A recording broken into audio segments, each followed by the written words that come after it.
ఓం నమో వెంకటేశాయ. సపత్నాభిభవకారక స్వసంవిదాం భవవారక గోవింద గోవింద.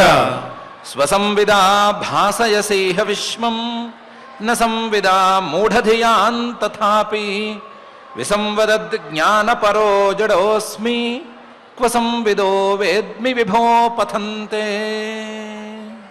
అని జగజ్జన్మస్థితి లయ కారణమైన శ్రీనివాస పరమాత్ముని భక్తిగా ప్రార్థించుకుంటూ శ్రీశుకుల వారు ఉపదేశం చేసిన శ్రీమద్భాగవత మహాగ్రంథం యొక్క అధ్యయన కార్యక్రమాన్ని ఈ సాయంకాల వేళ మనం ప్రారంభించుకుందాము. ప్రారంభంలో యథాప్రకారం ఆచార్యుల వారితో కలిసి ప్రార్థనా శ్లోకాలను పఠించుకుని ఈ కార్యక్రమానికి మంగళాచరణం చేసుకుందాం. ఓం నమో వెంకటేశాయ. శ్రీ గురు ప్రార్థనా. గురుర్బ్రహ్మా గురుర్విష్ణు గురుర్దేవో మహేశ్వరః గురుః సాక్షాత్ పరం బ్రహ్మ తస్మై శ్రీ గురవే నమః. శ్రీనివాస ప్రార్థనా. వరాహాది శరీరాయ వరాభీతికరాయ చ వరాహాద్రినివాసాయ శ్రీనివాసాయ తే నమః.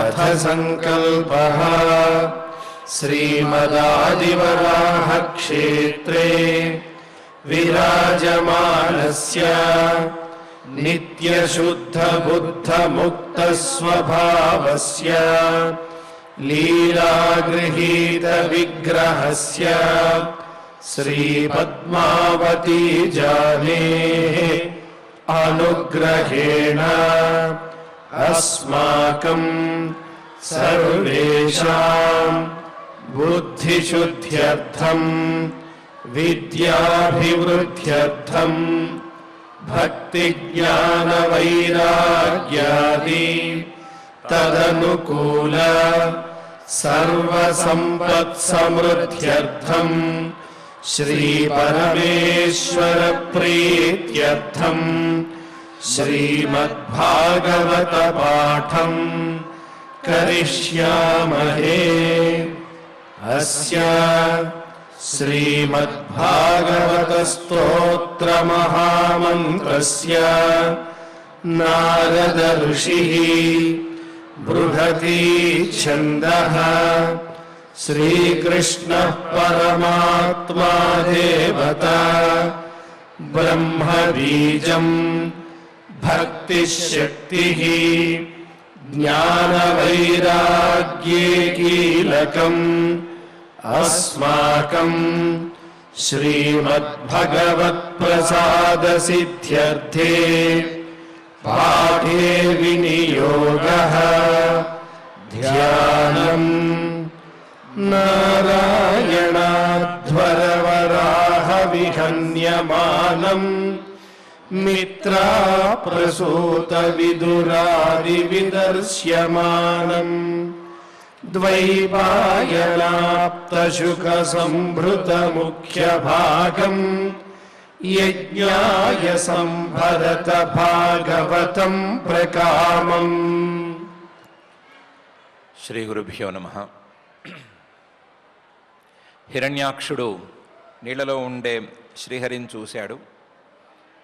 శ్రీహరి అప్పుడు వరాహ రూపాన్ని ధరించి భూమిని తన కోరల మీద ఎత్తి స్వస్థానంలో నిలబెట్టడానికి ఉద్యుక్తుడై ఉన్నాడు. ఆ సమయంలో శ్రీహరిని చూసి శ్రీహరి రూపం ఇంతే అని అనుకుని అహో వనగోచరో మృగః అని అన్నాడు. దానితో పాటుగా ఏహ్యజ్ఞమహీం విముంచనో రసౌకసాం విశ్వసృజేయమర్పిత న స్వస్తియాస్య స్యనయా మమేక్షత సురాధమా సాధిత సూకరాకృతే అని కూడా పరమాత్మతో అన్నాడు. అంతటితో ఆగకుండా త్వన్న సపత్నైరభవాయ కిం భృతః యో మాయయా హంత్యసురాన్ పరోక్షజిత్ త్వాం యోగమాయాబలమల్పపౌరుషం సంస్థాప్య మూఢ ప్రమృజే సుహృచ్ఛుచ అని కూడా మాట్లాడాడు.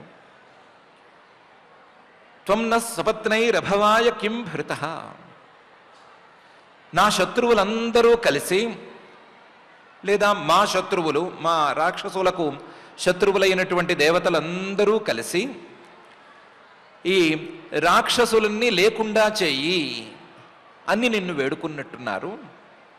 త్వం న సపత్నైః అభవాయ కిం భృతః. వాళ్ళు వేడుకున్న వేడుకోలకి నువ్వు ఒగ్గినట్టు తలొగ్గినట్టున్నావు, అందుకని రాక్షసులు లేకుండా చేయాలి అనే సంకల్పాన్ని పట్టినట్టున్నావు. యో మాయయా హంత్యసురాన్ పరోక్షజిత్. వాళ్ళని, ఆ రాక్షసుల్ని సంహరించటానికి నువ్వు ఎన్నెన్నో మాయోపాయాలను పన్నుతున్నావు. మాయయా హంతి, నీ మాయాబలంతో వాళ్ళని సంహరిస్తున్నావు. పరోక్షజిత్, కంటికి ఎదురకుండా నువ్వు సరిగ్గా కనిపించవు. పరోక్షజిత్, కొంచెం వెనక ఉండి కొడుతూ ఉంటావు. పరోక్షజిత్. కానీ నా ముందు మాత్రం నీ పప్పులు ఉడకవు. ఎందుకంటే త్వాం యోగమాయాబలం అల్ప పౌరుషం. నీకున్నది యోగమాయ కదా, ఆ యోగమాయాబలం అనే దాంతోనే నువ్వు నెట్టుకొస్తున్నావు. నీకున్న పౌరుషం అనేది చాలా స్వల్పం. నాకేమో పౌరుషం ఎక్కువ, బలం ఎక్కువ. నాకేమో నా ముందు ఈ యోగమాయలు అవన్నీ ఏమీ నిలవవు. కాబట్టి త్వాం యోగమాయాబలం అల్ప పౌరుషం సంస్థాప్య. ఈరోజు యుద్ధంలో నిన్ను ఎలాగైనా సరే మట్టు పెట్టేసి, ఓ మూఢుడా, ప్రమృజే సుహృచ్ఛుచ, నా స్నేహితులందరి కన్నీళ్లు నేను తుడిచేస్తాను. నా రాక్షస స్నేహితులు చాలామంది తమ స్నేహితుల్ని నీ చేతులతో పోగొట్టుకుని స్నేహితులు పోయినటువంటి బాధతో ఏడుస్తూ ఉన్నారు. వాళ్ళందరి కన్నీళ్లు ఈరోజు నేను తుడిచేస్తాను, నిన్ను మట్టుపెట్టి తుడిచేస్తాను అని హిరణ్యాక్షుడు త్వన్న సపత్నైరభవాయ కిం భృతః యో మాయయా హంత్యసురాన్ పరోక్షజిత్ త్వాం యోగమాయాబలమల్ప పౌరుషం సంస్థాప్య మూఢ ప్రమృజే సుహృచ్ఛుచ అని అంటున్నాడు. మనం ముందే అనుకున్నట్లుగా ఈ మాటని మనం మాట్లాడితే, భక్తిగా మాట్లాడితే ఏ అర్థంలో మాట్లాడాలి అని ఒకసారి చూసుకుందాం. త్వం, ఓ పరమాత్మ, నువ్వు న సపత్నైః అభవాయ కిం భృతః. నా శత్రువులు, నా అంతర్గత శత్రువులు, కామక్రోధాది శత్రువులు నిన్ను ఎప్పుడైనా సరే మమ్మల్ని పుట్టనివ్వకుండా చూడు అని అడిగినాయా? అడగలేదు కదా. కామక్రోధాది శత్రువులన్నీ కూడా మమ్మల్ని వేరు వేరు వైపుకు ఆలోచించేటట్లు చేస్తున్నాయే కానీ ఆ కామక్రోధాది శత్రువులు పుట్టకూడదు అని, మేము పుట్టకుండా ఫలానా వాణ్ణి సుఖంగా ఉండేటట్లుగా చూడు అని ఎప్పుడైనా ప్రార్థిస్తున్నాయా? ప్రార్థించటం లేదు. త్వం న సపత్నైరభవాయ కిం భృతః. కానీ నేను మాత్రం ఈ శత్రువులు లేకుండా, శత్రువులే పుట్టకుండా, కుదిరితే నాకే పుట్టుక లేకుండా ఉండేటట్లుగా చేయమని నిన్ను నేను ప్రార్థిస్తున్నాను. నిన్నే ఎందుకు ప్రార్థిస్తున్నాను? యో మాయయా హంత్యసురాన్. నువ్వు నీ మాయాబలంతో రాక్షస భావాలను అన్నిటినీ కూడా చంపేస్తున్నావు, రాక్షస భావాలను లేకుండా చేస్తున్నావు. యో మాయయా హంత్యసురాన్. రాక్షస భావాలు అంటే అసురాన్, ప్రాణాల మీద ఉండేటువంటి తీపితో మొదలయ్యేటువంటి రాక్షస భావాలు. ప్రాణాలే ముఖ్యం, ఆ ప్రాణాలున్న శరీరమే ముఖ్యం, ఆ శరీరానికి సంబంధించినటువంటి విషయాలే ముఖ్యం అనేటువంటి భావాలు. వీటన్నిటినీ నీ బలంతో, యోగమాయా బలంతో నువ్వు తీసేస్తున్నావు. పరోక్షజిత్, నువ్వు దగ్గరకు రాకుండానే దూరంగా ఉంటూ ఉండగానే కూడా ఇలాంటి జయాలను ప్రసాదిస్తావు. పరోక్షజిత్, నువ్వు దగ్గరికి రావాలి, నువ్వు సీన్లోకి ఎంటర్ అవ్వాలి అనేదేమీ లేదు. నీవు లేకపోయినా సరే, డైరెక్ట్గా కనిపించకపోయినా సరే, అక్కడ జయాన్ని సాధించడానికి కావలసిన శక్తి నీకుంది. పరోక్షజిత్.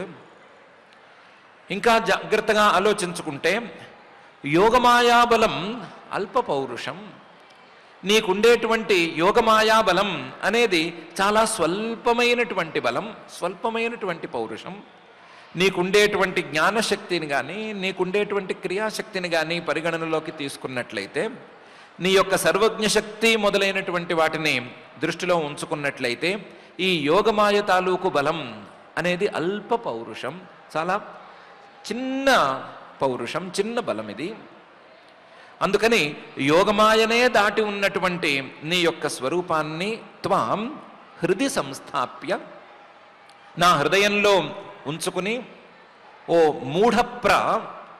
మూఢులను కూడా అభ్యున్నతికి తీసుకువెళ్ళేటువంటి ఓ పరమాత్మ, మృజే సుహృచ్యుచ, నేను ఈ సంసారాన్ని దాటుతాను, నేను సంసారం అనేటువంటి ఏ కష్టాలను దాటుతాను, నా కన్నీళ్లు నేను తుడుచుకుని నా తోటివారి కన్నీళ్లను కూడా నేను తుడుస్తాను.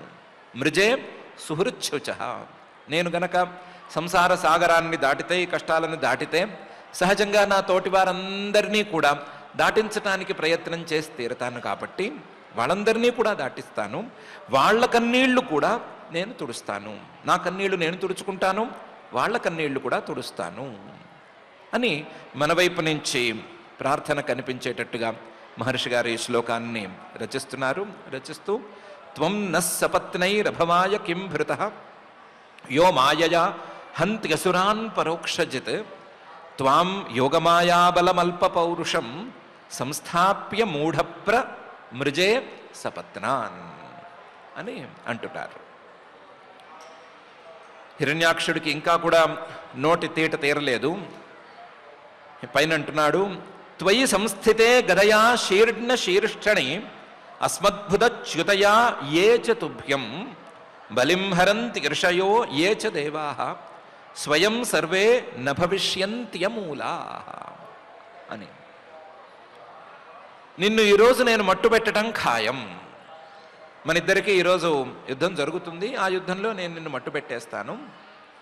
త్వయి సంస్థితే, నువ్వు గనక లేకపోయినట్లయితే, నువ్వు లేకపోవటం అనేది ఎలా సంభవిస్తుంది అంటే, గదయా శీర్ణ శీర్షణి, ఇదో నా చేతిలో పెద్ద గద ఉంది కదా, గట్టి గద ఇది, ఈ గదతో నీ నెత్తి మీద ఒకటేస్తాను, వేసేసరికి నీ తల విచ్చుకుపోతుంది. గదయా శీర్ణ శీర్షణి అస్మద్భుజచ్యుతయా, ఈ గద నా తలకాయని ముక్కలు ఏం చేస్తుంది అని నీకు సందేహం అక్కర్లేదు.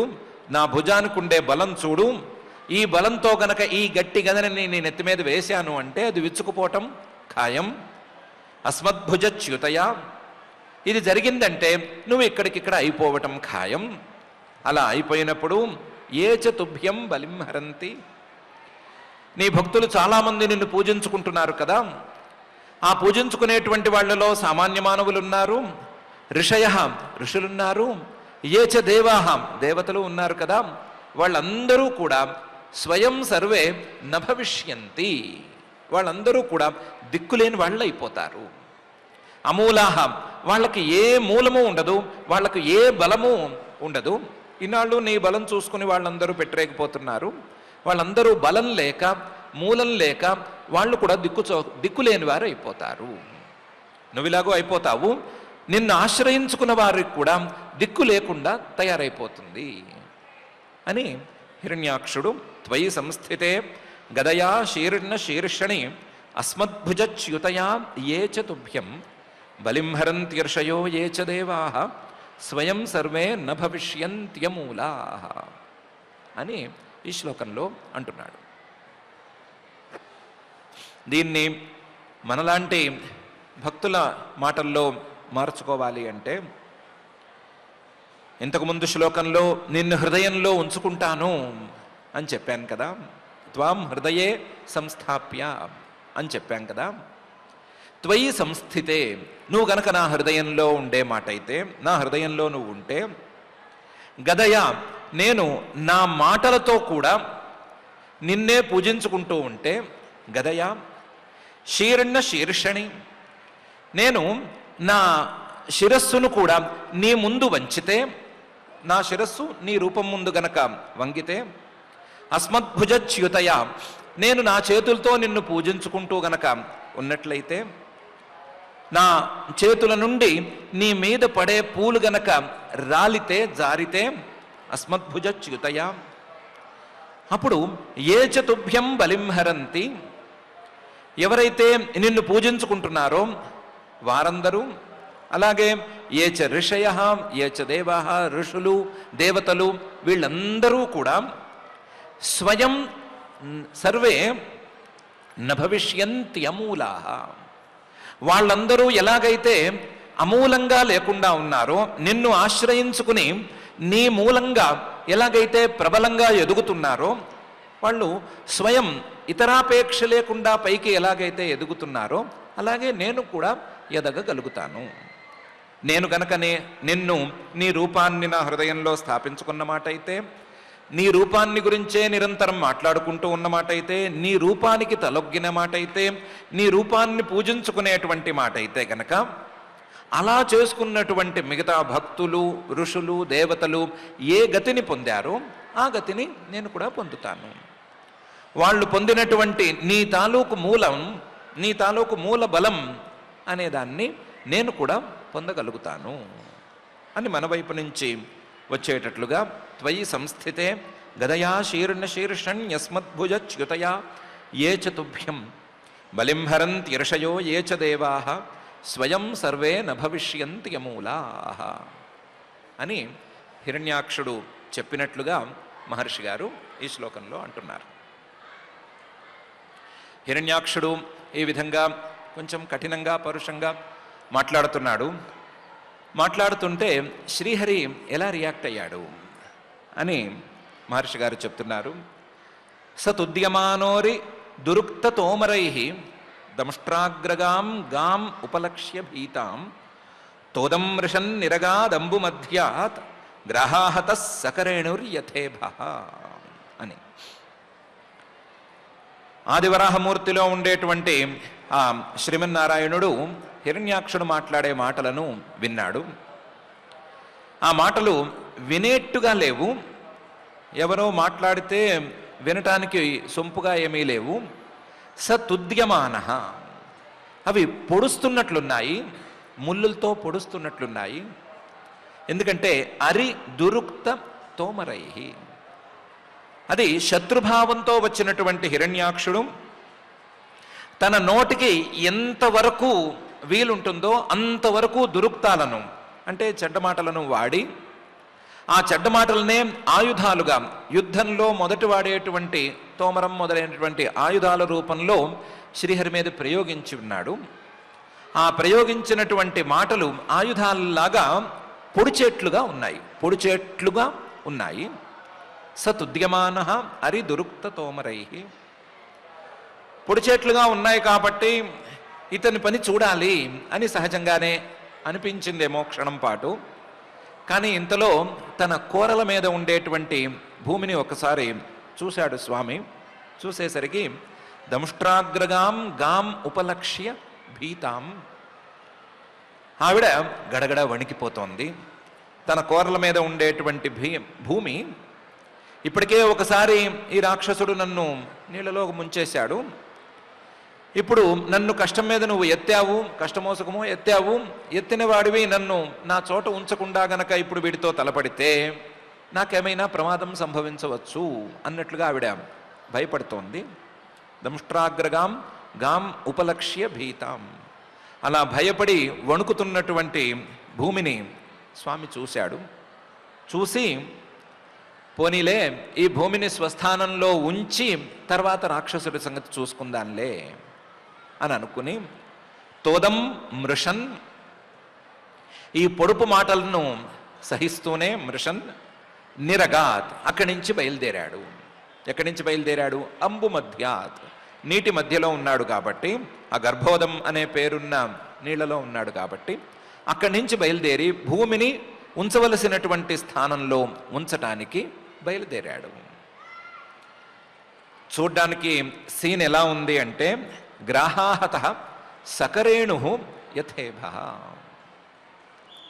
ఒక పెద్ద ఏనుగుని మొసలి కాళ్ళ మీద పట్టుకోగా ఆ ఏనుగుకి పక్కన ఆడ ఏనుగు ఉంటే ఆ ఆడ ఏనుగు మీద దృష్టితోనే కరేణువు అనేటువంటి తన భార్య మీద దృష్టితోనే మొదలు దీన్ని రక్షణ ఎలా చేయాలి అని మగ ఏనుగు ఆలోచించినట్లుగా ఆ సీన్ ఉంది. గ్రాహాహత సకరేణు యథేభ అని మహర్షి గారు అంటున్నారు. జాగ్రత్తగా ఆలోచిస్తే హిరణ్యాక్షుడి మాటలకు పరమాత్మ ఏమీ వ్యథ చెందలేదు అనే భావాన్ని ఈ శ్లోకంలో వ్యక్త చేస్తున్నారు. తుద్యమాన హిరణ్యాక్షుడు పొడుద్దాము అనుకుని పొడుస్తున్నాడు, పొడుద్దామనే అనుకుంటున్నాడు. కానీ ఆ ఆయుధాలు, ఆ అరి దురుక్త తోమరాలేవి పరమాత్మను అంటేందుకు అవకాశం లేదు. ఎందుకంటే ఆయనకి మంచి చెడు అని రెండు లేవు, స్తుతి నింద అని రెండు లేవు, రెండిటినీ సమంగా తీసుకోగలిగినటువంటి వాడు. కాబట్టి హిరణ్యాక్షుడు పొడుస్తున్నాను అని అనుకున్నా సరే ఆయన ఏమీ లెక్క చేయలేదు. లెక్క చేయక ఒకసారి చుట్టూ తిరిగి చూసుకున్నాడు. చుట్టూ చూస్తే మొదలు భూమి కనిపించింది. ఆ భూమి ఏమో ఒకవైపు భయపడిపోతోంది, నన్ను స్వస్థానంలో ఉంచు అని ప్రార్థిస్తున్నట్లుగా ఉంది. దానితో పాటు ఈ హిరణ్యాక్షుడి మాటలకు భూమే కాక ఆ సీన్ని చూస్తున్నటువంటి బ్రహ్మాది దేవతలు అందరూ కూడా కొంచెం బాధపడుతున్నారు. అదేంటి పరమాత్మను పట్టుకుని ఇలా మాట్లాడుతున్నాడు, ఒకవేళ యుద్ధం చేయదలుచుకుంటే యుద్ధం చేయొచ్చు, అక్కర్లేని మాటలు ఎందుకు అని వాళ్ళందరూ బాధపడుతున్నాడు. ఆ బాధని పరమాత్మ పోన్లే కాసేపు అయిన తర్వాత తీరుస్తాను, తోదం రిషన్, బ్రహ్మాది దేవతల తాలూకు బాధని కాసేపు సహిద్దాంలే, వాళ్ళని బాధ పెట్టినందుకు ప్రతీకారమైతే తీరుద్దాంలే, వాళ్ళకి పరిష్కారం అంటూ చేద్దాంలే అని అనుకుని అక్కడి నుంచి బయలుదేరాడు. ఒకవేళ గనక కోపం వచ్చేవాడే అయితే, ఆ హిరణ్యాక్షుడి మాటలకు గనక ఫీల్ అయ్యేవాడే అయితే అక్కడికక్కడ యుద్ధానికి ముందుకు దూకేవాడే కానీ ఈ భూమిని స్వస్థానంలో ఉంచాలి అని అనుకునేవాడు కాదు. ఆయనకు ఈ స్తుతి నిందలతో పని లేదు, ఈ వ్యవహారాలతో వేటితోనూ పని లేదు. కేవలం పక్కన ఉండే వాళ్ళ బాధను చూశాడు, సరే వీళ్ళ బాధను కూడా పోగొడదాము, అయితే ముందు భూమి పని చూడాలి అని అనుకుని భూమిని స్వస్థానంలో ఉంచటానికి బయటికి బయలుదేరాడు. సతుద్యమానో అరిదురుక్త తోమరై దంష్ట్రాగ్రగాం గాముపలక్ష్య భీతాం తోదం మృదన్ నిరగాత్ అంబు మధ్యాత్ గ్రాహాహత సకరేణుర్యథేభ అని మహర్షి గారు ప్రత్యేకించి చెప్తున్నారు. హిరణ్యాక్షుడు తిట్టాడు. తిడితే పరమాత్మ ఏమీ సమాధానం కూడా చెప్పకుండా భూమిని పట్టుకుని పైకి, నీళ్ళలోంచి పైకి కదిలాడు. కదిలేసరికి హిరణ్యాక్షుడికి కోపం ఇంకా పెచ్చిపోయింది.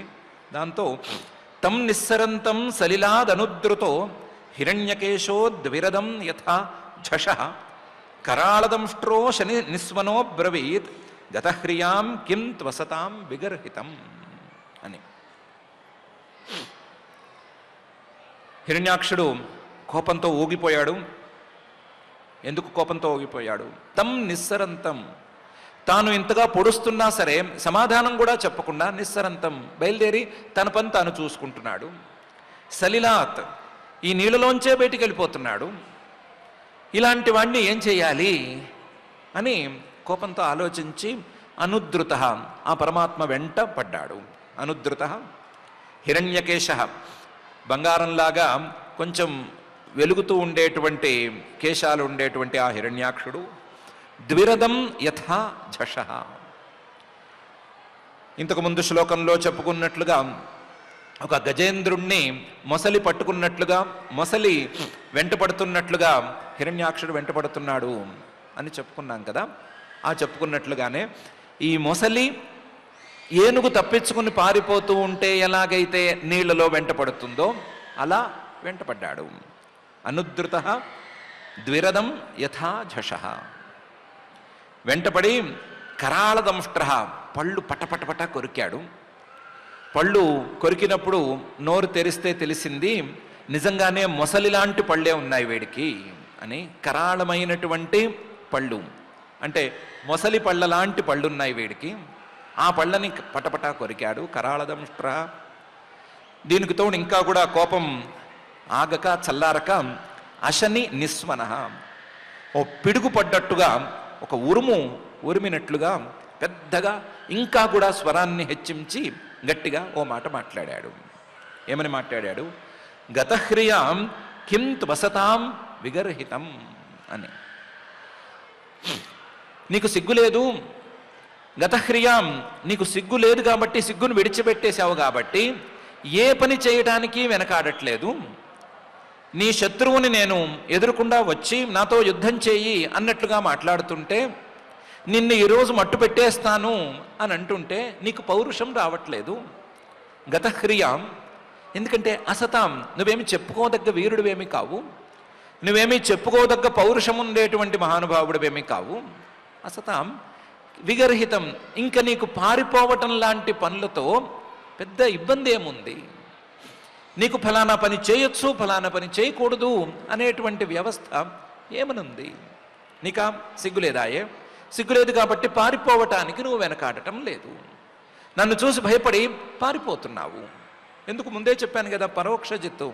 నువ్వు ఎవరిని ఎదురుపడి పోరాడవు, ఎవరితోనూ నువ్వు అలాంటి యుద్ధాలు చేసింది లేదు.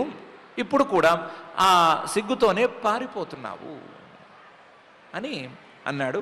గతహ్రియాం కిం త్వసతాం విగర్హితం అని. హిరణ్యాక్షుడు అంటే అన్నాడు కానీ మనం అనటానికి వీల్లేదు కదా. మనం అనేటప్పుడు మాత్రం వేరే అర్థంలో వాడుకోవాలి.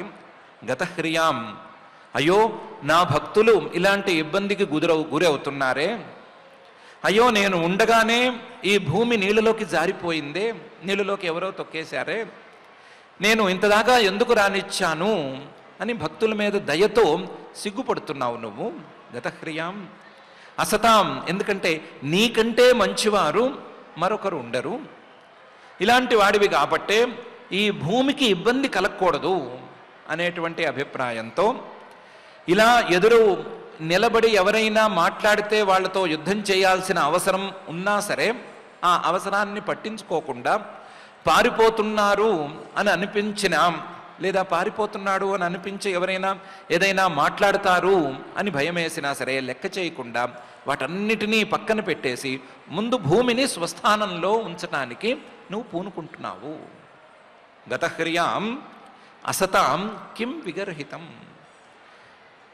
నిన్ను ఆశ్రయించిన వారిని కాపాడాలి అని అనుకునేటువంటి నీ భావం ముందు మిగతావి ఏవి నీకు లెక్కలోకి రావు. ఎవరు ఏమైనా అనుకొని ఏమైనా చేసుకొని నేను మాత్రం కాపాడి తీరతాను అనేటువంటి దృష్టిలో ఉంటావు అని మనం పరమాత్మను స్తుతి చేసే అర్థంలో వాడుకునేటట్లుగానే మహర్షి గారు చెప్పారు. చెబుతూ హిరణ్యాక్షుడు ఏ విధంగా మాట్లాడాడు అని చెప్తున్నారు. తం నిస్సరంతం సలిలాదనుద్రుతో హిరణ్యకేశోద్విరదం యథా ఝష కరాళదంష్ట్రో శని నిస్మనోబ్రవీత్ గతహ్రియాం కిం త్వసతాం విగర్హితం అని. ఎందుకిలా అర్థం మార్చుకోవటం అని ఏమీ సందేహపడక్కర్లేదు. పరమాత్మకి ఈ హిరణ్యాక్షుడితో యుద్ధం చేయాలి అంటే భయం ఉంది అని అనుకోవడానికి వీలే లేదు. ఇలాంటి వాళ్ళని ఎంతమందినో చూసినవాడే. కానీ ప్రస్తుతం ఇప్పుడు పరమాత్మ పరిస్థితి ఏంటి అంటే, చంటి పిల్లవాడిని చేత్తో పట్టుకుంది తల్లి, పక్కింటి ఆవిడ పోట్లాటకు వచ్చింది. ఏదో కారణంతోనూ ఏదో తగాదా ఉంది, పోట్లాటకు వచ్చింది. పోట్లాటకు వచ్చి ఆవిడ అనాల్సిన మాటలేవో అనేసింది. అనేస్తే ఈ తల్లి ఏం చేయాలి? ఏం చేయాలి? ఆవిడ అన్న మాటలకి సమాధానం చెప్పాలా? తనకున్న సహజమైన ఫైటింగ్ నేచర్ని చూపించడానికి ఆవిడ ఎంత ఎగిరిందో అంతకంటే ఎత్తు, ఇంకా ఎక్కువ ఎత్తు ఎగరాలా? లేకపోతే ఈ అరుపులకి ఈ పసిబిడ్డ ఏమన్నా భయపడే అవకాశం ఉంది కాబట్టి ఈ పసిపిల్లని లోపల పెట్టి ఉయ్యాల్లోనో ఎక్కడో పడుకోబెట్టి సేఫ్ జోన్లో అట్టిపెట్టి తర్వాత వచ్చి తతంగం చూసుకోవాలని అనుకోవాలా? ఈ విషయంలో క్లారిటీ మనకు ఉంది కాబట్టి ఏమి పోట్లాటనేమి ఆపకోనక్కర్లేదు, ఫైటింగ్ నేచర్ని వదులుకోనక్కర్లేదు. పోట్లాట పోట్లాటే, కానీ పసిబిడ్డను మాత్రం సంరక్షించుకోవాలి కదా. అలాగే పసిపిల్ల లాంటి భూమిని సంరక్షించుకోవటానికి భూమి భయపడుతోంది కాబట్టి ఆవిడ్ని తన స్థానంలో అట్టిపెట్టి తర్వాత మళ్ళీ పోట్లాటకొద్దాము, మనకేమీ వేరే పనేం లేదు ప్రస్తుతానికి, ఈ హిరణ్యాక్షుడి సంగతి చూసుకుందాము అనే పరమాత్మ అనుకున్నాడు. ఆయనకి భయం అనేది ఏ కోశానా లేదు అని తెలుసు కాబట్టి మనం కూడా గతహ్రియాం కిం త్వసతాం విగర్హితం అని వేరే అర్థంలో చెప్పుకునేందుకు అవకాశం ఉంది. ఇలా పరమాత్మ భూమిని స్వస్థానంలో ఉంచటానికి నీళ్ళ నుంచి పైకి ఎగిసి ఆ ముదస్తాత్ సలిలస్య గోచరే విన్యస్య తస్యామదధాత్ స్వసత్వం అభిష్టుతో విశ్వసృజా ప్రసూనై ఆపూర్యమాణో విబుధై పశ్యతోరై అనే తీరులో పై పని చేశాడు అని మహర్షి గారు చెప్తున్నారు. ఆ పరమాత్మ గాం ఈ భూమిని ఉదస్తాత్ సలిలస్య అంటే నీటి కంటే పైకి తీసుకొచ్చి భూమిని స్వస్థానంలో ఉంచటానికి ఎక్కడికి తీసుకురావాలో అక్కడికి తీసుకొచ్చి గోచరే దాని యొక్క స్వస్థానంలో విన్యస్య ఉంచి భూమి ఏ వృత్తంలో తిరగాలో ఆ వృత్తం తాలూకు స్థానానికి తీసుకొచ్చి అట్టిపెట్టి తస్యాం అదధాత్ స్వసత్వం ఆ భూమికి తన శక్తిని కాస్తంత ప్రసాదించాడు. తన శక్తిని, తన ఆధార శక్తిని, మానవులందరికీ ఆధారంగా ఉండగలిగినటువంటి శక్తిని ఆ భూమిలో ఉంచుకున్నాడు. తస్యాం అదధాత్ స్వసత్వం. ఈ పని చేస్తుండగానే బ్రహ్మాది దేవతలందరూ చూస్తున్నారని అనుకున్నాం కదా. హిరణ్యాక్షుడు మాట్లాడిన మాటలకి వాళ్ళు బాధపడుతున్నారు అనుకున్నాం కదా. వాళ్ళు పరమాత్మ చేసిన పని తాలూకు తాత్పర్యాన్ని గ్రహించారు. గ్రహించి ఆహా, మనం అనవసరంగా బాధపడ్డాము, పరమాత్మ మాత్రం తన పని తాను చేసుకుపోవటానికే ముందుకున్నాడు, అందువల్ల భూమిని స్వస్థానంలో ఉంచి పై పని చేద్దామని అనుకుంటున్నాడు అని అర్థం చేసుకున్నారు. అర్థం చేసుకుని అభిష్టుతో విశ్వసృజ, బ్రహ్మగారు నోటి మాటలతో 4 ముఖాలతోనూ పరమాత్మను స్తుతి చేసుకున్నారు. ప్రసూనైరాపూర్యమాణో విబుధై, బ్రహ్మగారి చుట్టూ చేరినటువంటి దేవతలు తమ చేతుల్లో ఉండేటువంటి పూలను ఆ ఆది వరాహమూర్తి మీద చల్లారు. అలా బ్రహ్మగారు స్తుతి చేస్తూ ఉండగా మిగతా దేవతలందరూ కూడా పూలు చల్లుతూ ఉండగా పశ్యతోరే, ఆ అరి అయినటువంటి శత్రువైనటువంటి హిరణ్యాక్షుడు వైపు నుంచి శత్రువైనటువంటి హిరణ్యాక్షుడు చూస్తూ ఉండగానే భూమిని స్వస్థానంలో ఈయన ఉంచేశాడు. స్వస్థానంలో ఉంచి ఈయనతో మాట్లాడడానికి ఈయన వైపు తిరిగాడు. సగాముదస్తాత్ సలిలస్య గోచరే విన్యస్య తస్యామదధాత్ స్వతత్వం అభిష్టుతో విశ్వసృజా ప్రసూనై ఆపూర్యమాణో విబుధై పశ్యతోరే అని ఆ ఆదివరాహమూర్తి చేసినటువంటి పనిని మహర్షి గారు ఈ శ్లోకంలో చెప్తున్నారు. చెప్పి పెట్టి ఆ తర్వాత హిరణ్యాక్షుడి వైపు తిరిగి మాట్లాడడాన్ని ప్రారంభించారు అని పరానుషక్తం తపనీయోపకల్పం మహాగదం కాంచన చిత్రదంశం మర్మాణ్యభీక్ష్ణం ప్రతుదంతం దురుక్తై ప్రచండమన్యు ప్రహసంస్తం బభాషే అనే తీరులో హిరణ్యాక్షుడికి సమాధానం చెప్పటం మొదలుపెట్టాడు అని మహర్షి గారు చెప్తున్నారు. ఒకసారి తిరిగి చూశాడు ఆదివరాహమూర్తి. తిరిగి చూస్తే పరానుషక్తం, తన వెనకాల ఈ హిరణ్యాక్షుడు పరిగెత్తుకొస్తున్నాడు. పరానుషక్తం, ఆ హిరణ్యాక్షుడు చూడ్డానికి ఎలా ఉన్నాడు అంటే తపనీయోపకల్పం, బంగారు ఆభరణాలను ఒళ్ళంతా ధరించి ఉన్నాడు. తపనీయోపకల్పం. దీనికి తోడు మహాగదం, చేతిలో పెద్ద గదను పట్టుకున్నాడు. గట్టి గద. ఆ గద మీద నమ్మకంతోనే ఉన్నాడు. మహాగదం. కాంచన చిత్ర దంశం, మహాబలవంతుడు హిరణ్యాక్షుడు. అతనికి ఏ ఆయుధం వల్ల కూడా భయం అంటూ లేదు. కానీ అలంకారానికి బంగారు కవచాన్ని మాత్రం పెట్టుకొచ్చాడు. కవచం లేకుండా వెళితే బాగుండదు, చూడడానికి బాగుండదు. కవచం అనేది ఒక అలంకారం అని కాంచన చిత్ర దంశం. కవచం అంటే ఏ ఉక్కుతోనో ఇంకో దాంతోనో చేసి పెట్టుకోవాలి. అలా చేసి పెట్టుకోకుండా బంగారంతోనే, పెద్ద బలం లేనటువంటి బంగారంతోనే చిత్రంగా అందంగా ఒక కవచాన్ని తయారు చేయించుకుని ఆ కవచాన్ని పెట్టుకున్నాడు. అంతటి బంగారంతో మెరుస్తున్నటువంటి హిరణ్యాక్షుడు, పేరులోనే బంగారం ఉండేటువంటి హిరణ్యాక్షుడు మాటల్లో మాత్రం తన బంగారు లక్షణాన్ని ఏమీ చూపించటం లేదు. మర్మాణ్యభీక్ష్ణం ప్రతుదంతం దురుక్తై, మాటలు మాత్రం బంగారు మాటలేమీ రావట్లేదు. దురుక్తై, మాటలు చెడుగా ఉన్నాయి. ఎలాంటి స్థాయిలో చెడ్డగా ఉన్నాయి అంటే మర్మాణి అభీక్ష్ణం ప్రతుదంతం. ఒకవేళ వినేవాళ్లే గనక పరమాత్మ కాక సామాన్యులైతే ఒక్కసారి బీపీ రైజ్ అయిపోవాలి. ఎంతలో ఉన్నా సరే, ఎంత మినిమంలో ఉన్న వాళ్ళకైనా సరే 300-400 వెళ్ళిపోవాలి. అలా ఎక్కడో మర్మస్థానాల్లో గుచ్చుతున్నట్లుగా, అది మళ్ళీ మళ్ళీ మళ్ళీ మళ్ళీ గుచ్చుతున్నట్లుగా మాటలున్నాయి. అలాంటి మాటలతో ఏర్పించాలి అని చూస్తున్నాడు. మర్మాణ్యభీక్ష్ణం ప్రతుదంతం దురుక్తై. ఇలాంటి వాణ్ణి చూస్తే ఎలా రియాక్ట్ అవ్వాలి అని ఒకసారి ఆలోచించాడు. ఆలోచించి చుట్టూ బ్రహ్మాది దేవతలు ఉన్నారు. ఈ బ్రహ్మాది దేవతలు నా శాంత లక్షణాన్ని గనక చూపిస్తే బాధపడతారు. వాళ్ళందరూ నా వైపు నుంచునున్నారు. ఈ హిరణ్యాక్షుడు నన్ను తిడితే నేను కూడా వాడిని తిట్టాలి అని అనుకుంటున్నారు. పోట్లాటంటూ మొదలైపోతే ముందు ఎదురు మాట అనాల్సిందే, తర్వాతే మంచి మాటలు అనే తీరులో ఉన్నారు, కాదనటానికి లేదు. అందుకని నేను కూడా కాస్తంత కోపంగా మాట్లాడాలి అని మొహంలో కోపం చూపించాడు. ప్రచండమన్యు, ఎక్కడ లేని కోపాన్ని, ఎవరూ భరించలేని కోపాన్ని మొహంలో చూపించాడు.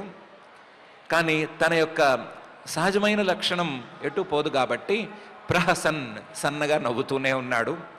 కోపంగానే ఉన్నాడు కానీ నవ్వుతూనే ఉన్నాడు. ప్రహసన్ తం బభాషే, హిరణ్యాక్షుడితో మాట్లాడాడు. కోపాన్నేమో చుట్టూ ఉన్న వాళ్ళ కోసం చూపించాడు. సహజ లక్షణంగా శాంతంగా నవ్వుతూ చక్కగానే హిరణ్యాక్షుడితో మాట్లాడాడు.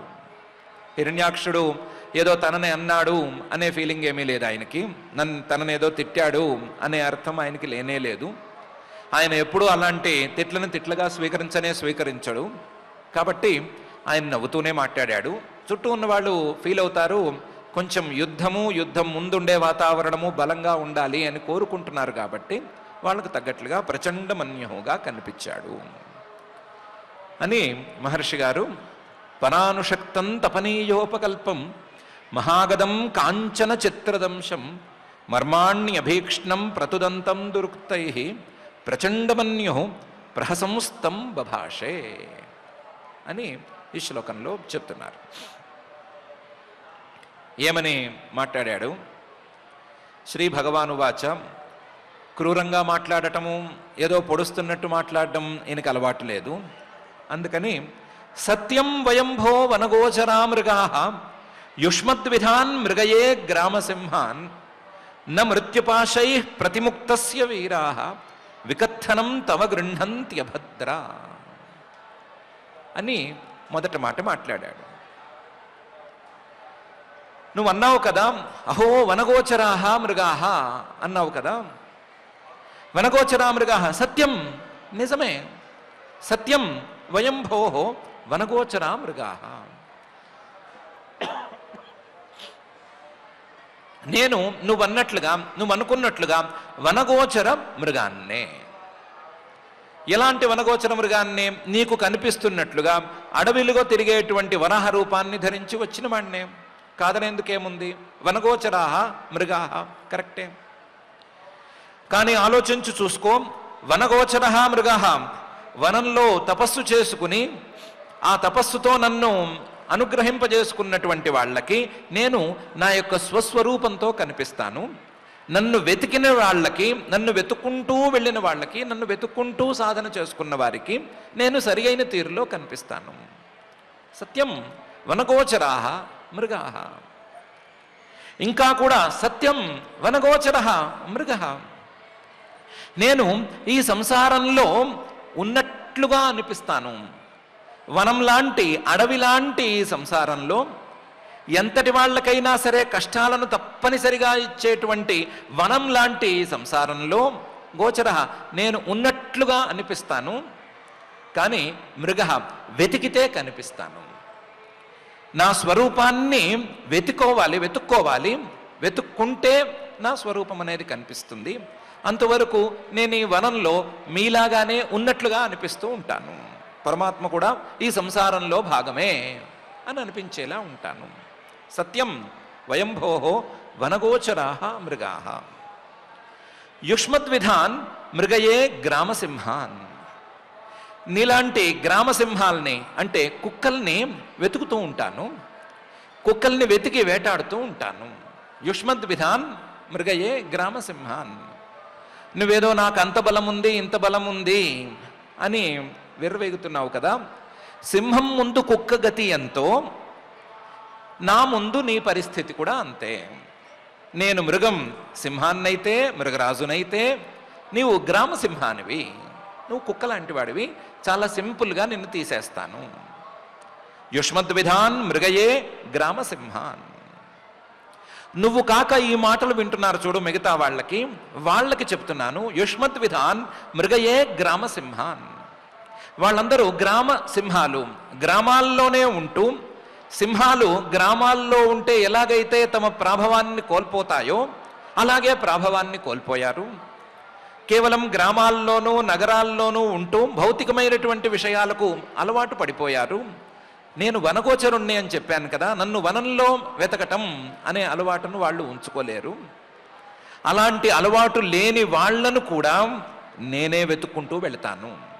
మృగయే గ్రామసింహాన్.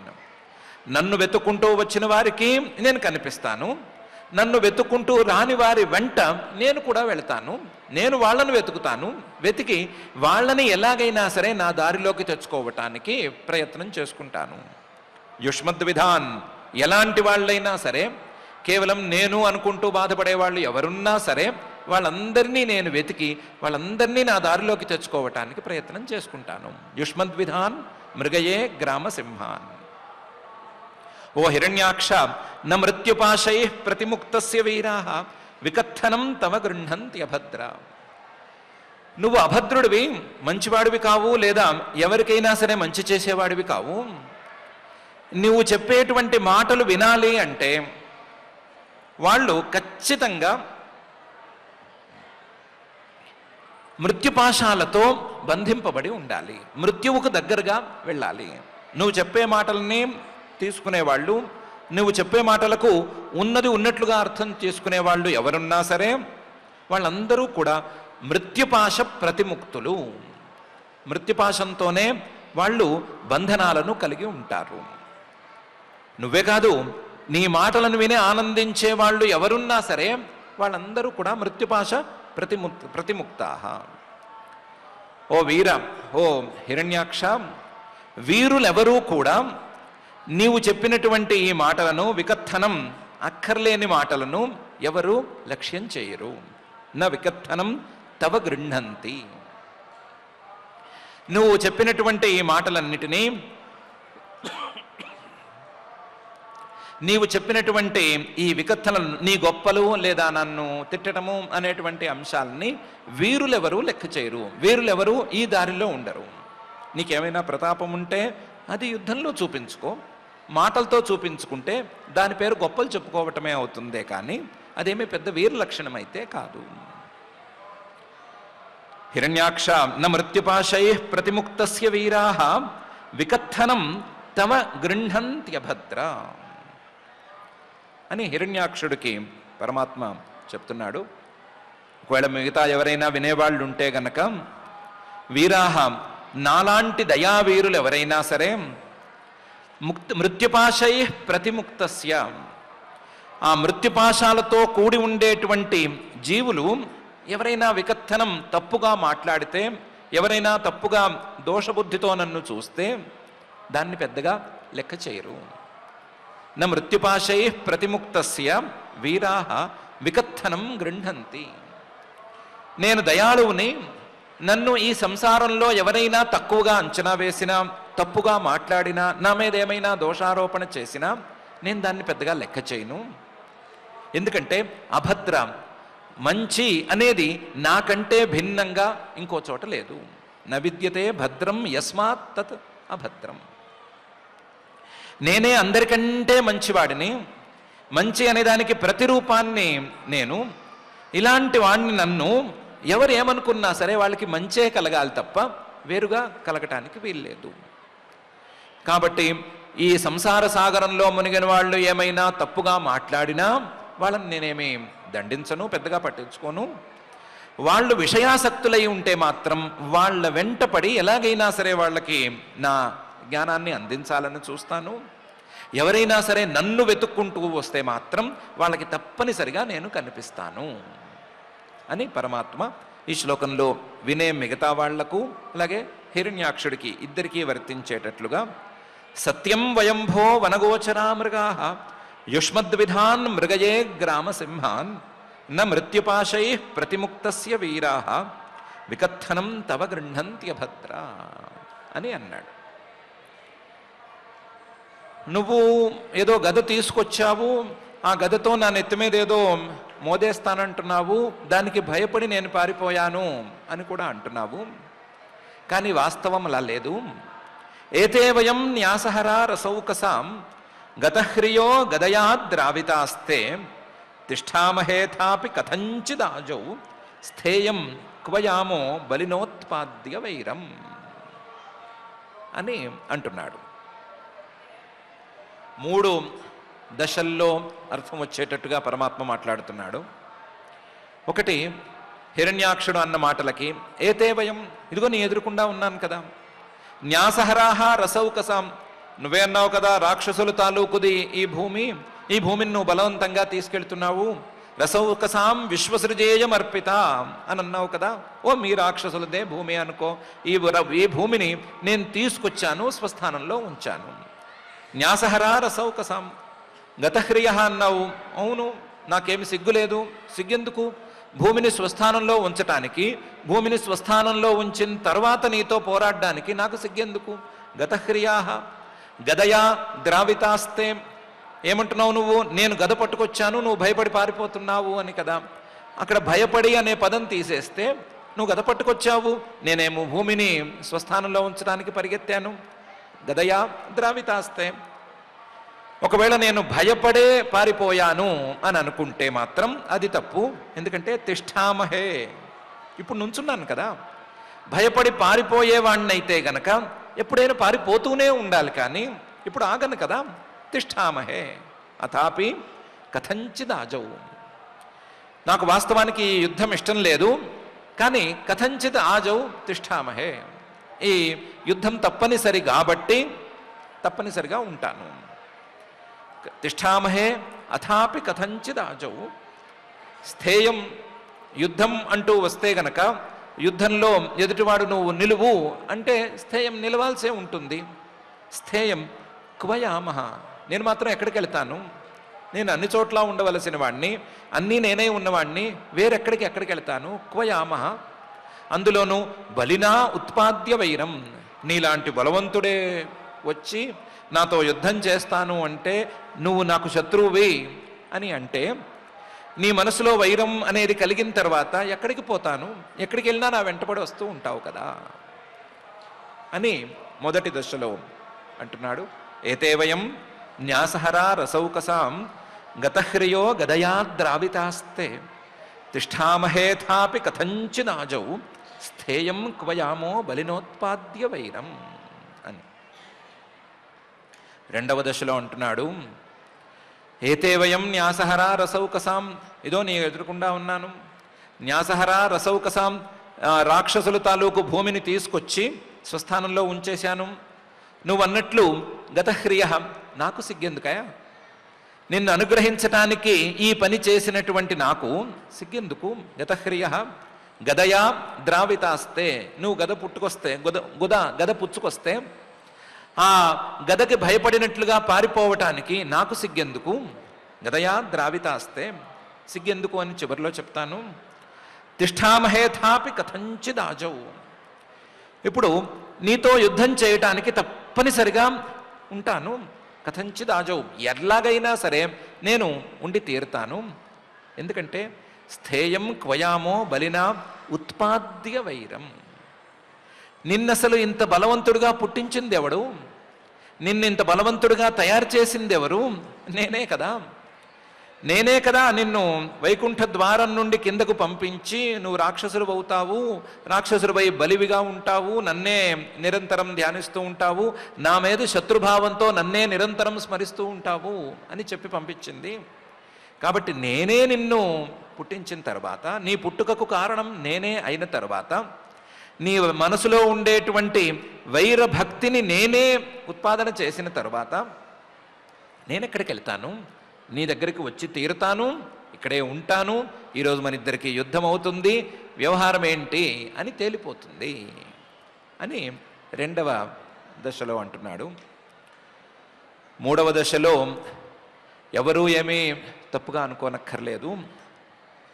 సపర్యగా శుక్రమకాయమవ్రణం అని ఈశోవాస్యోపనిషత్తు చెప్తోంది. అలాగే అది ఆ పరమాత్మతత్వం అనేది అందరికంటే వేగంగా ఉంటుంది, అందరికంటే వేగవంతులైన వారందరికంటే వేగంగా ఉంటుంది. తిష్ఠత్ తస్మిన్ నపో మాతరిష్వ దధాతి అని అన్ని చోట్ల అదే ఉంటుంది అని చెప్తోంది. ఆ ఈశావాస్యోపనిషత్ మంత్రాలు అలాగే ఇతర ఉపనిషత్ మంత్రాలు చెప్పేటువంటి పరమాత్మను నేను తిష్ఠామహే, ఎక్కడ చూస్తే అక్కడే నేనే ఉంటాను, నేను సర్వవ్యాపకుణ్ణే ఉంటాను. అనుద్రుతాహ లేదా ద్రావితాహ అంటే ఎక్కడ పరిగెత్తినా సరే ఆ పరిగెత్తిన చోటల్లా అందరికంటే ముందుగా నేనే కనిపిస్తాను. నేనే వ్యాపకుణ్ణి కాబట్టి నేనే అన్ని చోట్ల ఉంటాను, పరిగెత్తే వాళ్ళందరికీ నేనే ముందుగా కనిపిస్తాను. స్థేయం క్వయామహ, నేనెక్కడికి పోతాను, నేను పరమాత్మతత్వాన్ని కాబట్టి ఇక్కడికి పోయేందుకు ఛాన్స్ లేదు, నేను వ్యాపకంగా సర్వత్రా ఉండవలసినటువంటి వాడినే. సర్వత్రా నేను ఉంటూ ఉండగానే మిగతావన్నీ పుట్టుకొస్తున్నాయి, పోతూ ఉన్నాయి. నా మీద ప్రేమ కానీ, నా మీద వైరం కానీ, మరొకటి కానీ అన్నీ వ్యాపకమైనటువంటి నా రూపంలోనే ఏర్పడుతున్నాయి. కానీ నాకంటే భిన్నంగా, నాకంటే వేరుగా ఏవీ లేవు, నేను వేరెక్కడికి వెళ్ళలేను అని తన వ్యాపకత్వాన్ని ఈ శ్లోకంలో మూడవ దశలో పరమాత్మ చెప్తున్నాడు. చెబుతూ ఏతే వయం న్యాసహరా రసౌకసాం గతహ్రియో గదయా ద్రావితాస్తే తిష్ఠామహేథాపి కథంచిదాజౌ స్థేయం క్వయామో బలినోత్పాద్య వైరం అని అంటున్నాడు. అన్నాడు, నువ్వేదో యుద్ధం చేయాలని ఆశగా వచ్చావు, నీ ఆశను నేను కాదంటం ఎందుకు. త్వం పద్రథానాం కిల యూథపాధిప ఘటస్వనో స్వస్తయ ఆశ్వనూహ సంస్థాప్య చాస్మాన్ ప్రమృజాశ్రుస్వకానాం యస్వాం ప్రతిజ్ఞాం నాతి పిపర్త్య సభ్య అని. నువ్వు పద్రథానాం సైనికుల్లో, పదాతి సైనికుల్లో కూడా యూథపాధిప, చాలా గొప్పవాణ్ణి అని అనుకుంటున్నావు కదా. పదాతి సైనికులు కాళ్లతో నడిచేటువంటి వాళ్ళు, నువ్వేమి వాహనం ఎక్కిరాలేదు, నీ కాళ్ళనే నమ్ముకున్నావు, నీ కాళ్లతో నువ్వు ఎక్కడికైనా వెళ్ళగలను అని అనుకుంటున్నావు. ఎలాంటి పదాతి సైనికులైనా సరే, వాళ్ళ సమూహాలు ఎన్నున్నా సరే, బ్రిగేడ్స్ ఉన్నా, బెటాలియన్స్ ఉన్నా, ఏ లెక్కలో ఉన్నా సరే, వాళ్ళందరికంటే కూడా నేనే శ్రేష్ఠుణ్ణి అని అనుకుంటున్నావు కదా. త్వం భద్రతానాం కిల యూథపాధిప. ఇప్పుడు మాటల్ని మాత్రం చాలించు, మాటల్ని చాలించి ఘటస్వన మొదలు యుద్ధానికి బయలుదేరు. నహా అస్వస్థయే, ఏదో నాకేదో చేస్తానంటున్నావు కదా, నన్నేదో పొడి చేస్తానంటున్నావు కదా, దా నువ్వు వచ్చి చూడు. ఘటస్వనోస్త్వయే అస్వస్థయే. ఆశు, చేసే పని తొందరగా చెయ్యి, ఆలస్యం చేయొద్దు, మాటలతో కాలక్షేపం చేయొద్దు. అనూహ, ఈ విషయంలో మళ్ళీ ఇంకో ఆలోచన పెట్టుకోవద్దు. యుద్ధం చేద్దామా చేయొద్దా, వేరే ఏమైనా దౌత్య సంబంధాలు లాంటివి ఏమైనా చూసుకుందామా, ఇలాంటి మాటలేమొద్దు. అనూహ, వేరే వితర్కం జోలికి పోవద్దు, వెంటనే యుద్ధం మొదలుపెట్టు. ఘటస్వనో స్వస్థయే ఆశ్వనూహ సంస్థాప్య చాస్మాన్ ప్రమృజాశ్రు స్వకానాం. ఈరోజు ఏదో నన్ను మట్టు పెడతానంటున్నావు కదా, మట్టు పెట్టు. ప్రమృజాశ్రు స్వకానాం, నీ వాళ్ళ కన్నీళ్లు తుడుస్తానంటున్నావు కదా, తుడువు. ఎవరు కాదంటారు? ప్రమృజాశ్రు స్వకానాం. కాకపోతే ఒకటే గుర్తుపెట్టుకో, యస్వాం ప్రతిజ్ఞాం నాతి పిపర్తి అసభ్య. నువ్వు గనక నీ ప్రతిజ్ఞను గనక నిలబెట్టుకోలేకపోయినట్లయితే నువ్వు చెప్పుకోదగ్గ యోగ్యుడివైతే కావు అని అర్థం. నువ్వే కాదు ఎవరైనా సరే చేసిన ప్రతిజ్ఞను గనక నిలబెట్టుకోలేకపోయినట్లయితే యస్వాం ప్రతిజ్ఞాం న అతి పిపర్తి, వాడు అసభ్య, పెద్దగా నలుగురిలో పొగడటానికి యోగ్యుడుగా ఉండడు, నలుగురిలోనూ చెప్పుకోదగ్గ పేరుగా అతని పేరు ఉండదు, సభలలో యోగ్యుడుగా, సభలలో సాధువుగా అతను ఉండడు అని పరమాత్మ హిరణ్యాక్షుణ్ణి చూసి త్వం భద్రథానాం కిల యూథపాధిప ఘటస్వనో స్వస్తయ ఆశ్వనూహ సంస్థాప్య చాస్మాన్ ప్రమృజాశ్రు స్వకానాం యస్వాం ప్రతిజ్ఞాం నాతి పిపర్త్య సభ్య అని అంటున్నాడు.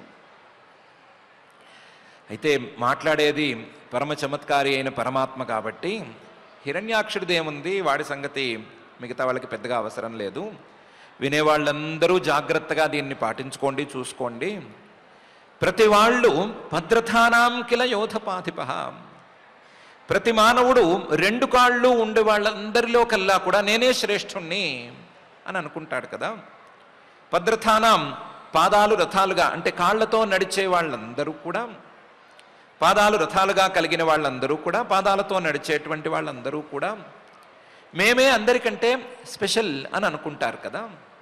ఎవరిని కదిలించినా సరే అందరికంటే గొప్పవాడు ఎవరు అని అంటే మనసులో నేను అనే మాట మాత్రం తప్పనిసరిగా ఉంటుంది. అందరికంటే స్పెషల్గా ఎవరుంటారు అంటే నేనే అనే అభిప్రాయం అందరికీ ఉంటుంది కదా. ఓకే, దాన్ని ఒప్పేసుకుందాము. త్వం భద్రథానాం కిల యూథపాధిప, అందరికంటే గొప్పవాడివి నువ్వే అని ప్రతి ఒక్కడిని చూసి నేను చెప్తున్నాను. కాకపోతే ఘటస్వ, చిన్న ప్రయత్నం చెయ్యి. ఏం ప్రయత్నం చేయాలి అంటే అస్వస్తయే, అసు అస్తయే, నీ గొప్పతనం అంతా కూడా నీ ప్రాణాలను పట్టుకుని వెళ్ళాడటంలో ఉంది కదా. ఈ ప్రాణాలని ఈ దేహంలో ఎలాగైనా సరే ఉంచుకుని తీరాలి అనే తీరులోనే కదా నీ ప్రయత్నం అంతా నిండిపోయింది. ఆ ప్రాణాలంటే ఏంటి, ఆ ప్రాణాలు ఎక్కడి నుంచి వచ్చాయి, ఈ ప్రాణాలు మళ్ళీ నన్ను తాకకుండా ఉండాలి అంటే, ఈ ప్రాణాలతో సంబంధం లేనటువంటి నా స్వరూపాన్ని నేను అందుకోవాలంటే ఏం చెయ్యాలి అని ప్రయత్నాన్ని ప్రారంభించు. అసు అస్తయే, అసు ప్రాణం, అస్తయే ఆ ప్రాణ సంబంధం తొలగిపోవటానికి, మళ్ళీ మళ్ళీ ఈ ప్రాణంతో సంబంధం వచ్చి జనన మరణ ప్రవాహాల్లో పడిపోకుండా ఉండటానికి అస్వస్తయే ఘటస్వ. మళ్ళీ ఇందులో ఆలస్యం చేయొద్దు. కాస్తంత వయస్సు పోయి కాస్తంత మిగతా పనులన్నీ పూర్తయిన తర్వాత నిదానంగా చేస్తాము అని అనుకోవద్దు. ఆశు, వెంటనే మొదలుపెట్టు. అనూహ, ఈ విషయంలో పెద్ద వేరే ఆలోచనలు ఏమీ చేయొద్దు, ఇదే పని వెంటనే మొదలుపెట్టు. ఘటస్వనో స్వస్తయ ఆశ్వనూహ, దానికోసం ఏం చేయాలి అని నేనే చెప్తాను. సంస్థాప్య చాస్మాన్, నన్ను హృదయంలో పెట్టుకో, నా మీద ప్రేమను పెంచుకో. అలా పెంచుకుంటూ పోయి ఈ ప్రాణాలతో సంబంధం లేనటువంటి వాస్తవమైన తత్వాన్ని కనుక్కో. అలా కనుక్కుంటే గనక ప్రమృజాశ్రు స్వకానాం, నీవు కష్టాలను దాటటం మాత్రమే కాకుండా నీతో పాటు నీ వాళ్ళందరినీ కూడా ఈ కష్టాలను దాటించగలుగుతావు. అందరికీ మార్గదర్శకుడుగా నువ్వే నిలవగలుగుతావు. అందరి కన్నీళ్లు కూడా నువ్వు తుడవగలుగుతావు. ప్రమృజాశ్రు స్వకానాం, నీ కన్నీళ్లు నువ్వు తుడుచుకో, పక్క వాళ్ళ కన్నీళ్లు కూడా తుడుచుకో. అందరికీ మంచి చేయి, మొదలు నీకు నువ్వు మంచి చేసుకో.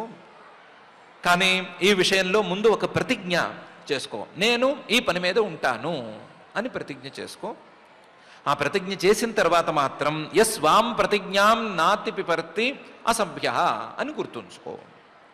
ఈ ప్రతిజ్ఞ చేసిన తర్వాత ఈరోజు ఏదో హడావిడిగా ఆవేశంగా ప్రతిజ్ఞ చేసేసి రేపు నీ పనిలో నువ్వు గనక ఉండే మాట అయితే నువ్వు పెద్దగా చెప్పుకోదగ్గవాడివి కావు. నేనే అందరికంటే ఉత్తముడిని అని నువ్వు అనుకునేది సరికాదు అని తెలుసుకో అని వినేవారందరికీ కూడా చెందేటట్లుగా పరమాత్మ త్వం భద్రథానాం కిల యూథపాధిప ఘటస్వనో స్వస్తయ ఆశ్వనూహ సంస్థాప్య చాస్మాన్ ప్రమృజాశ్రు స్వకానాం యస్వాం ప్రతిజ్ఞాం నాతి పిపర్త్య సభ్య అని ఈ శ్లోకంలో అంటున్నాడు. పెద్దగా ఆలోచించడానికి, పెద్దగా నిర్ణయాలు తీసుకోవడానికి ఏమీ సమయం లేదు, అవసరం కూడా లేదు. పరమాత్మే చెప్పినట్లుగా ఒక ప్రతిజ్ఞ చేసుకుందాము. ఆ చేసినటువంటి ప్రతిజ్ఞని నిలబెట్టమని మాత్రం ఆ జగజ్జన్మ స్థితి లయ కారణమైన శ్రీనివాస పరమాత్మని భక్తిగా వేడుకుందాము. ఆ వేడుకోలకుతో ఈ రోజుకు పారాయణ కార్యక్రమాన్ని ప్రారంభించుకుందాము. ఈరోజు తృతీయ స్కంధంలో 18వ అధ్యాయంలో ప్రారంభం నుంచి మనం పారాయణ చేసుకుంటున్నాం. అథ శ్రీమద్భాగవతే పారమహంస్యాం సంహితాయాం తృతీయ స్కంధే అష్టాదశాధ్యాయే శ్లోకాః మైత్రేయ ఉవాచ తదేవ మాకర్ణ్య జలేశ భాషితం మహామనాస్తద్విగణయ్య దుర్మదః హరేర్విదిత్వా గతిమంగనారదాత్ రసాతలం నిర్వివిశేత్వరాన్వితః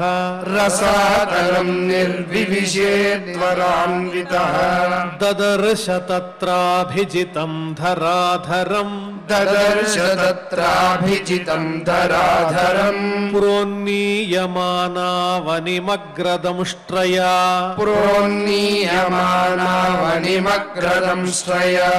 ముష్ణంతమక్ష్ణాస్వరుచోరుణశ్రియా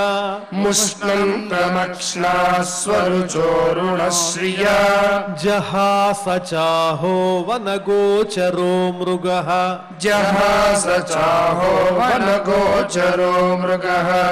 ఆహైనమేహ్యజ్ఞమహీం విముంచనో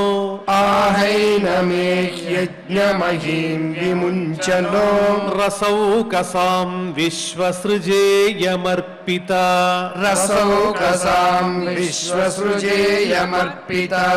నస్వస్తి యాస్యస్య నయామమేక్షతః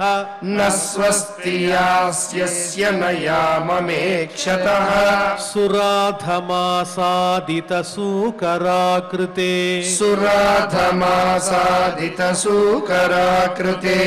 త్వన్నః సపత్నైరభవాయ కిం భృతో యో మాయయా హంత్యసురాన్ పరోక్షజిత్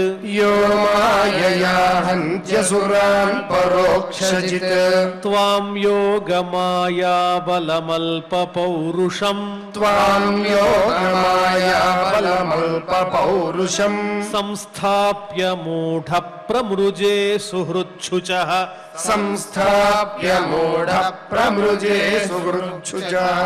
త్వయి సంస్థితే గదయా శీర్ణశీర్షణి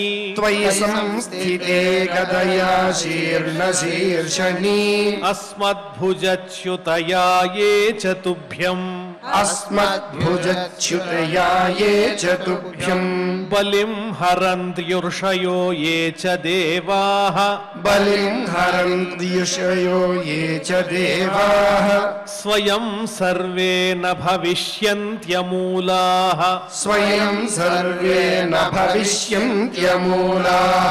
సతుద్యమానోరిదురుక్తతోమరైః దంష్ట్రాగ్రగాం గాముపలక్ష్య భీతాం తోదం మృషన్నిరగాదంబు మధ్యాత్ గ్రాహాహతః సకరేణుర్యథేభః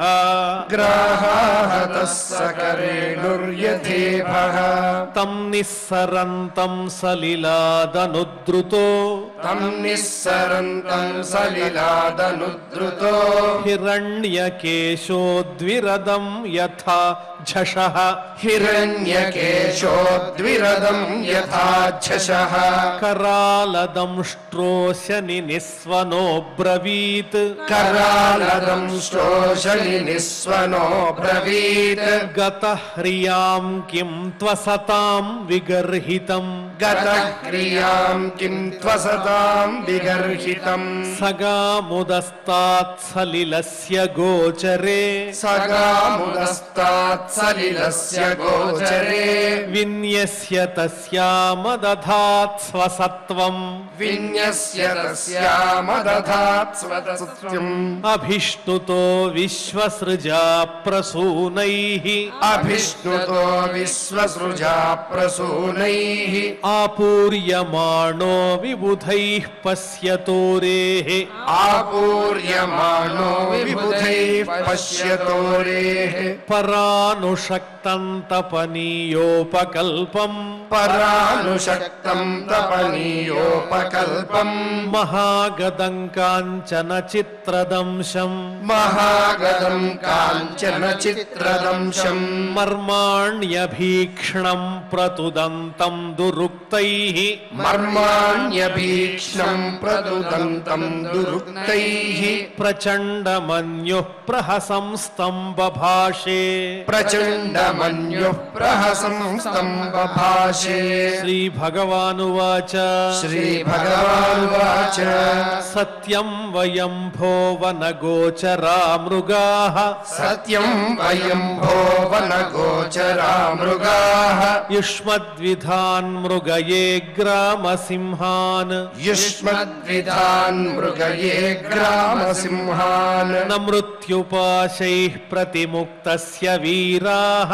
న మృత్యుపాశై ప్రతిముక్తస్య వీరాः వికత్తనం తవ గృహ్ణంత్యభద్ర వికత్తనం తవ గృహ్ణంత్యభద్ర ఏతే వయం న్యాసహరారసౌకసాం ఏతే వయం న్యాసహరారసౌకసాం గతః హ్రియో గదయాద్రావితాస్తే గతః హ్రియో గదయాద్రావితాస్తే తిష్ఠామహేథాపి కథంచిదాజౌ తిష్ఠామహేథాపి కథంచిదాజౌ స్థేయం ఖ్వయామో బలినోత్పాద్య వైరం స్థేయం క్వయామో బలినోత్పాద్య వైరం త్వం పద్రథానాం కిల యూథపాధిపో త్వం భద్రథానాం కిల యూథపాధిపో ఘటస్వనో స్వస్తయ ఆశ్వనూహః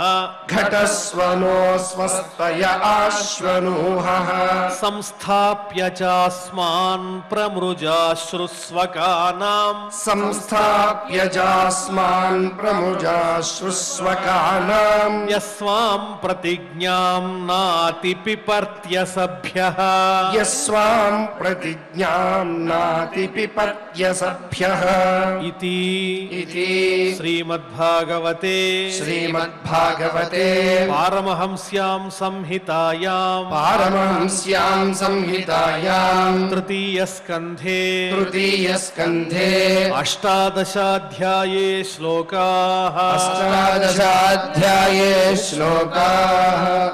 ఓం నమో వెంకటేశాయ.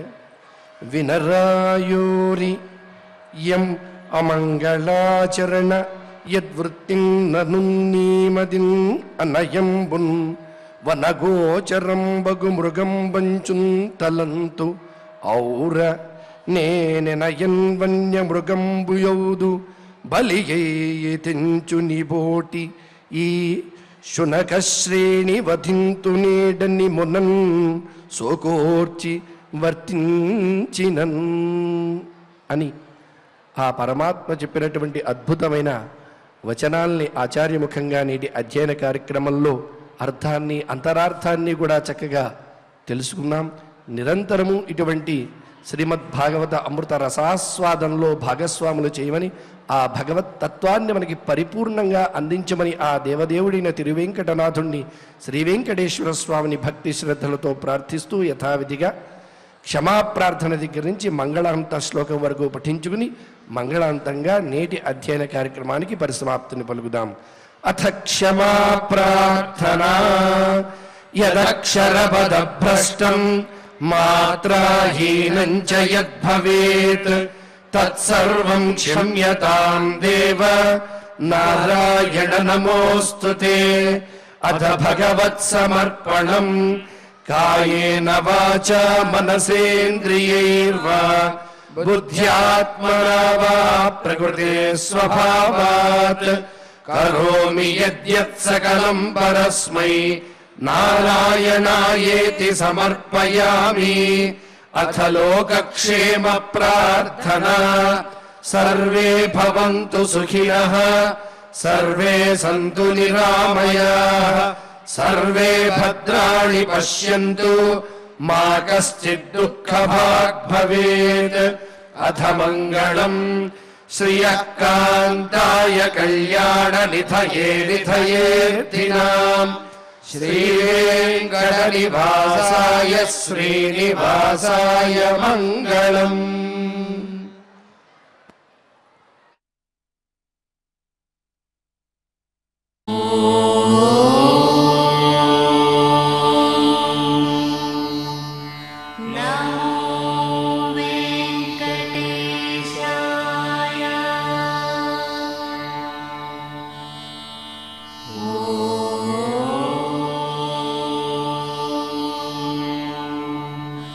Now